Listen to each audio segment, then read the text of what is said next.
I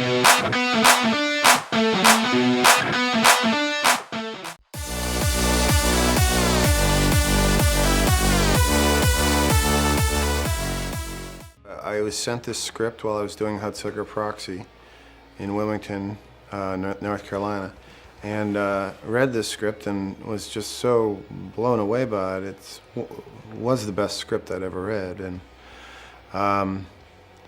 so Frank came down and we talked, and that was that.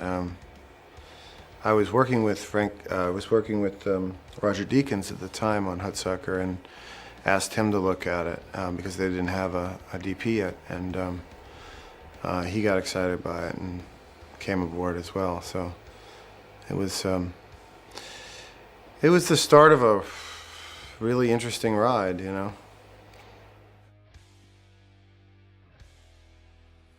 We did a little work with each other. We read through the scenes. We did a little blocking. But I think more importantly for everybody, we kind of got to live around the prison a little bit. I personally got a lot out of just the idle time, walking around. I remember walking into the cell block of the original prison, the one they'd closed down because it was inhumane.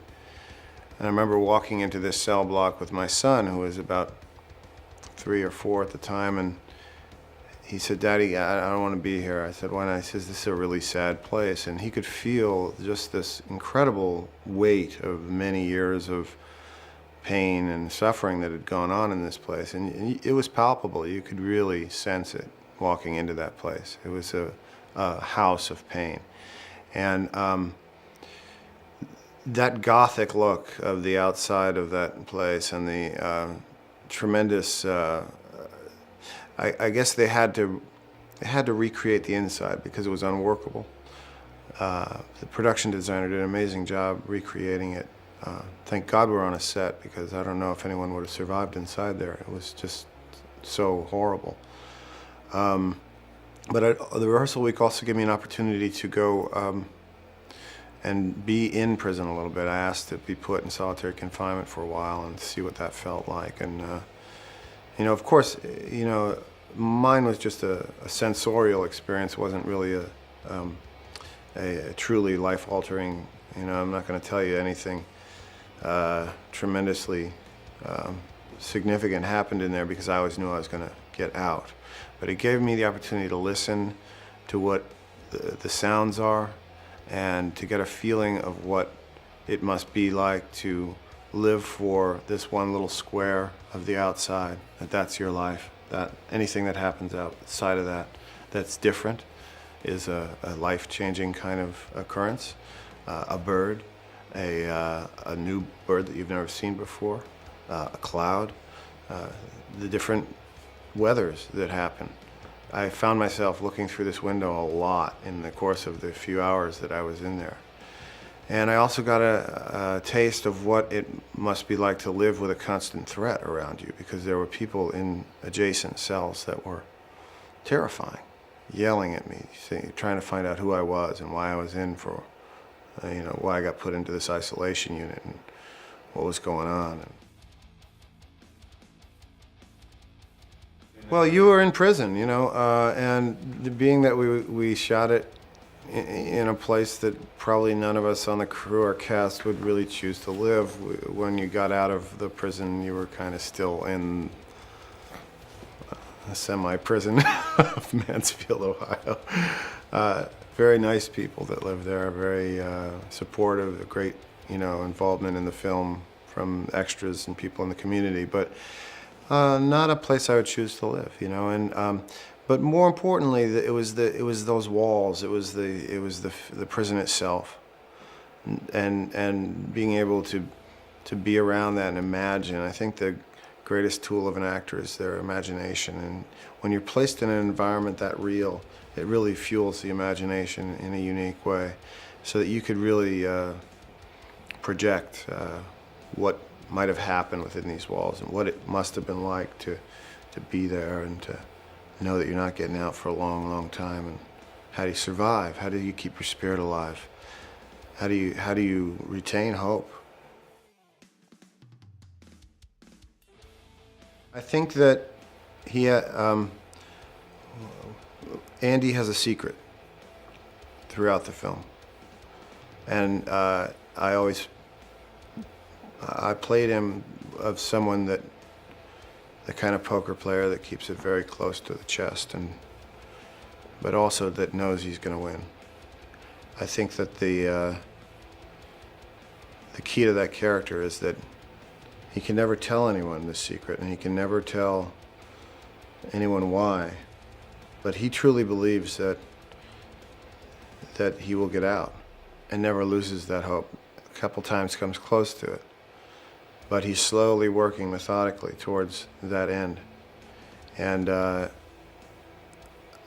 was the thing I think that fueled him the most, the character. Also the relationship with Red and all the others, that,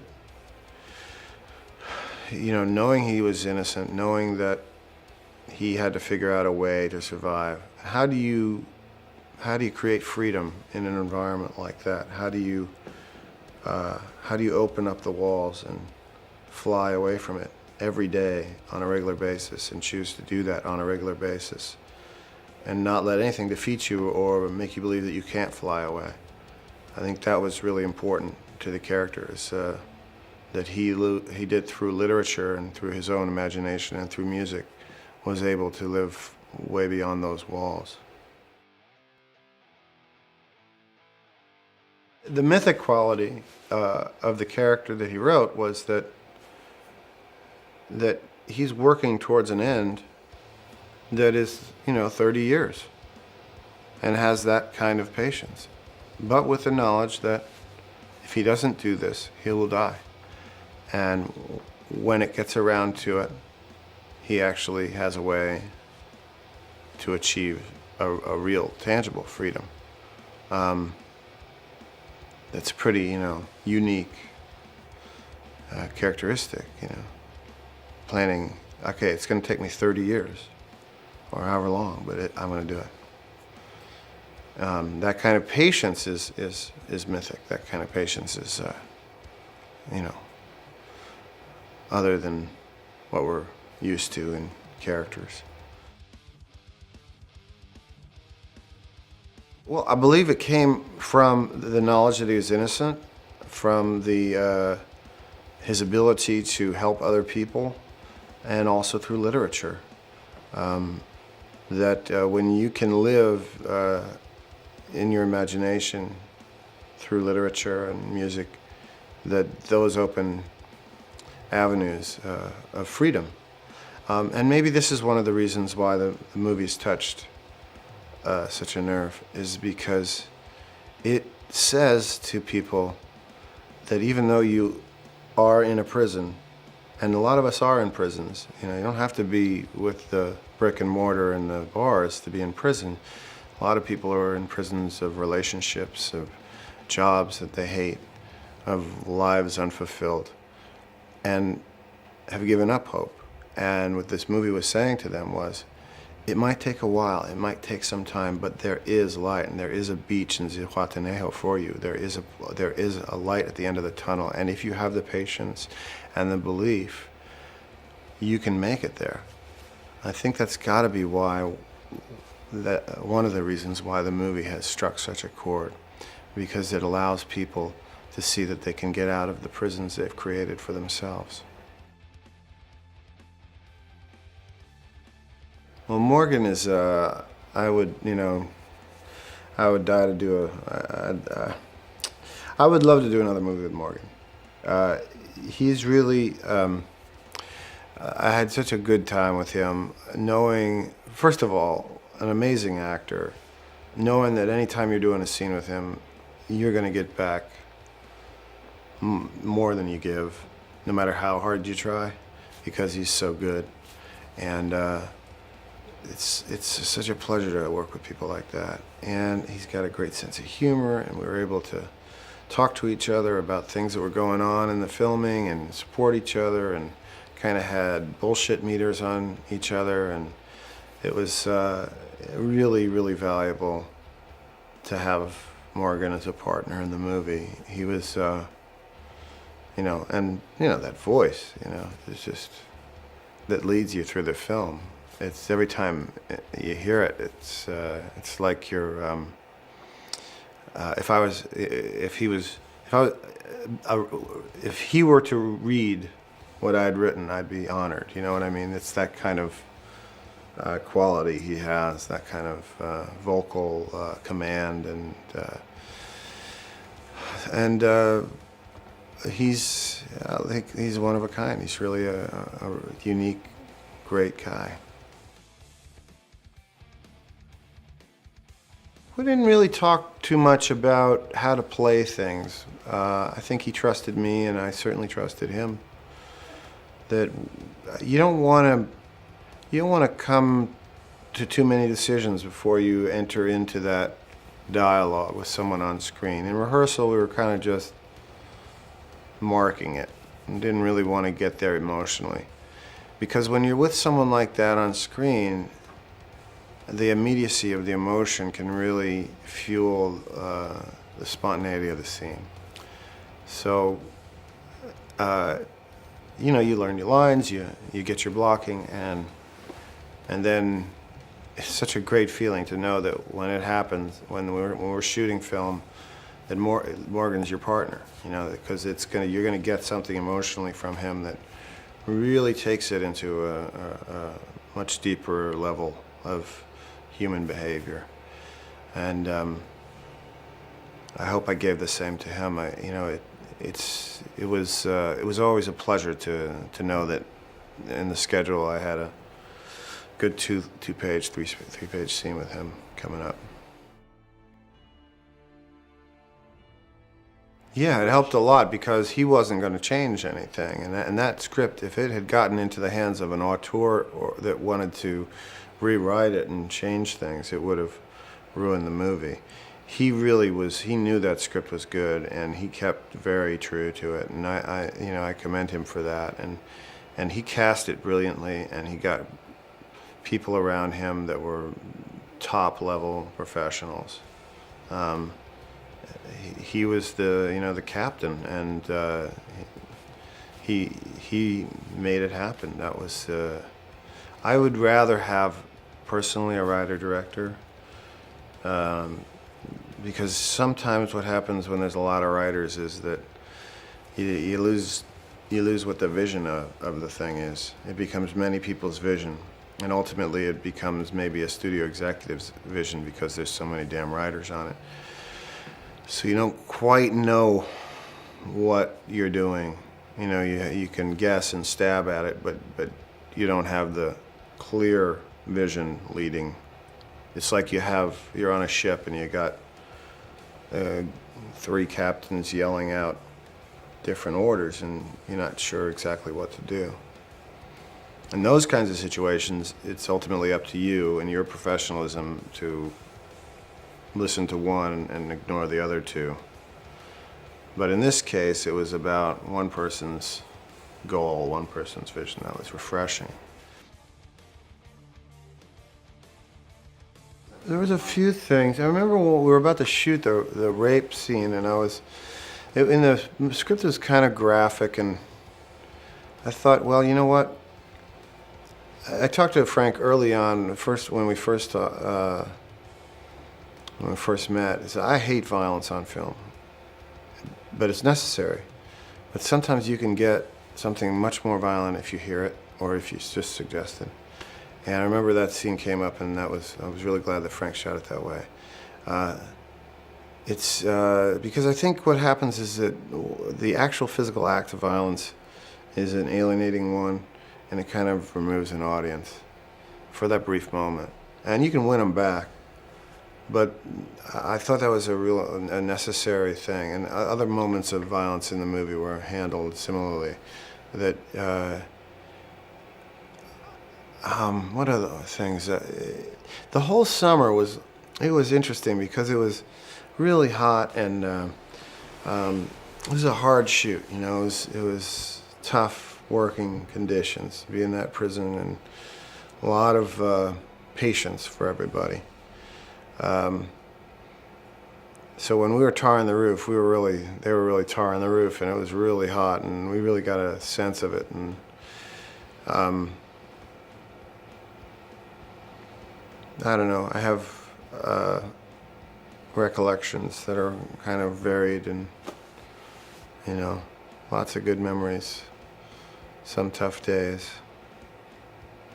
Basketball games at my house, Clancy Brown.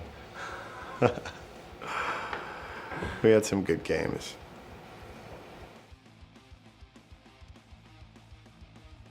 I'm one of those actors that, you know what, you don't have to be a jerk to me off camera. I get it, I understand actors that need to do that need to be in character constantly, but, I'm more interested in saving that for the camera, so that the ability to joke around in between takes is invaluable.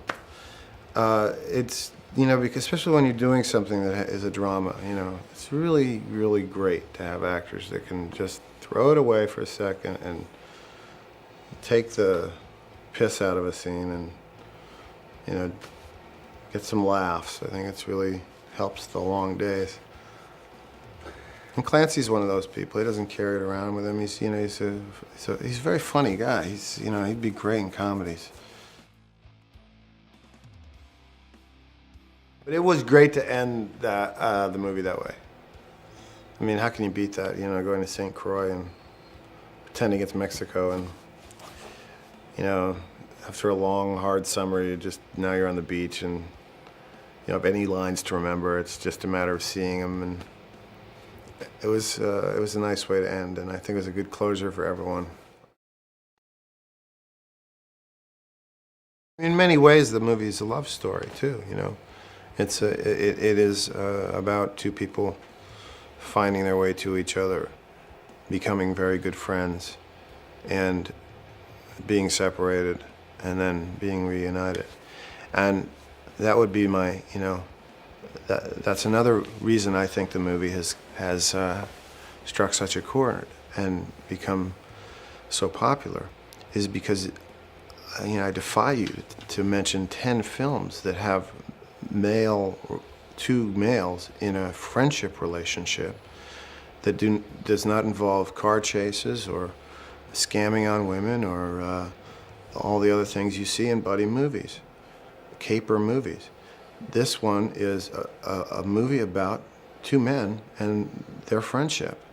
And yes, it's about hope, and yes, it's about all these other things. But how many working class construction worker kind of guys have come up to me on the street and said, "That Shawshank Redemption, man, that's a great film."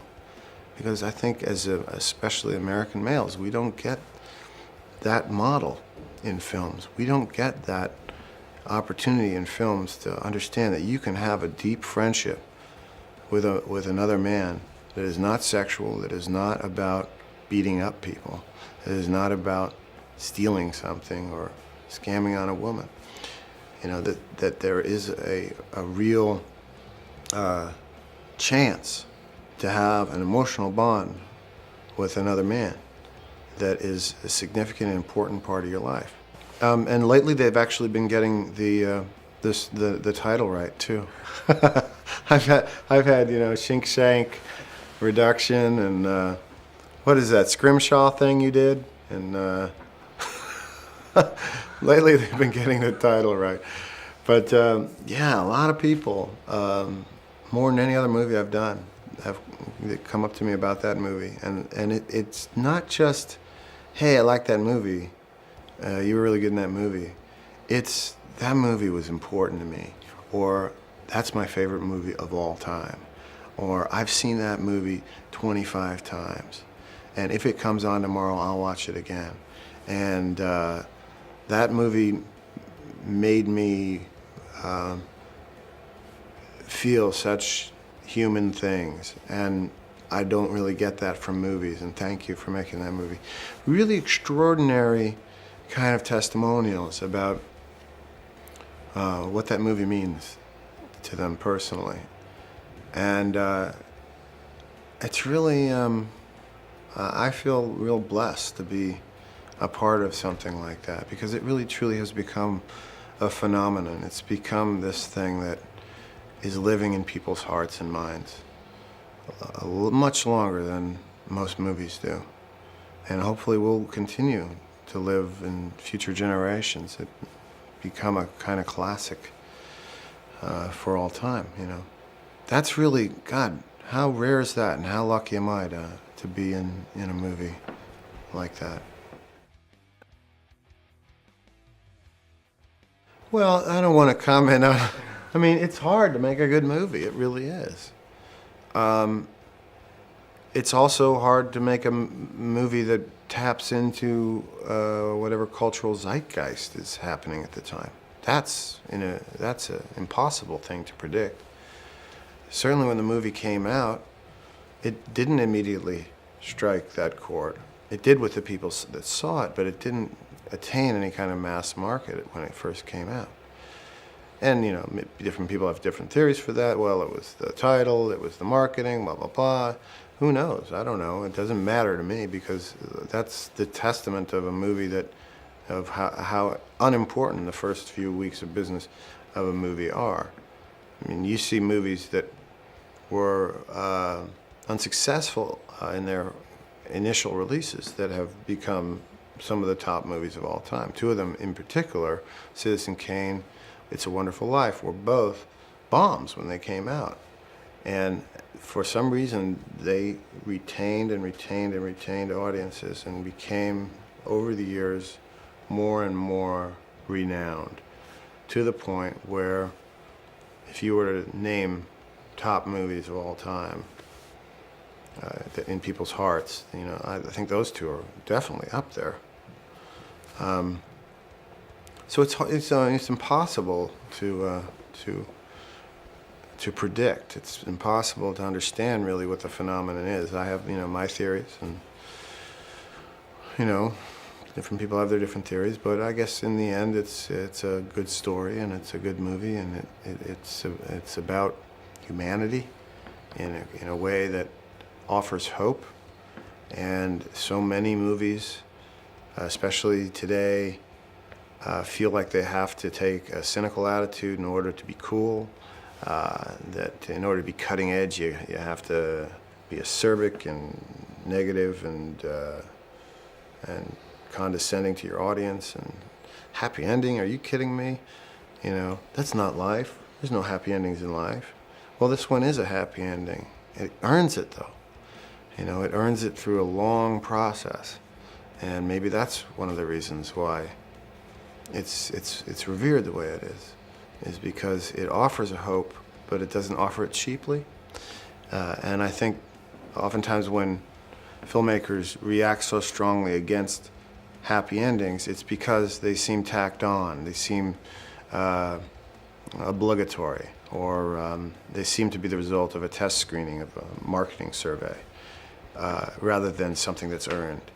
And that's the difference with Shawshank, is that in the script and the story, it's something that is a laborious process to get to, but eventually, because of the determination of this character and because of the hope of this character, he's able to achieve it. You know, I don't think I have. I saw it in a preview screening before it opened to an invited audience. Deacon's work on it, Roger Deacon's work on this film was just spectacular. You know, that's the kind of cinematography, the ones that you don't quite, it's not so flashy that you say, wow, and you notice it in that way. It's just in the creation of the mood and the way the color is used, the way the shadows are projected. That's a real artist at work, because it's the whole picture that he's doing. And you don't even know it till, you know, you're admiring the writing and the direction and the performances, and then you get to the end of the thing and you go, the way that thing felt, the mood of that movie, wow, that was amazing. And I don't know if people really know how much that has to do with the nature of light and the way it was constructed in that movie. Roger Deakins is, you know, brilliant cinematographer. It's Fuller's Earth. Don't worry about it. They make this is the clean dirt they make for films when they want to make you dirty, so they don't get you filled with infections and stuff. There's this kind of clean dirt they use. So they used a whole bunch of Fuller's Earth and made it into the kind of feces-like consistency, shall we say?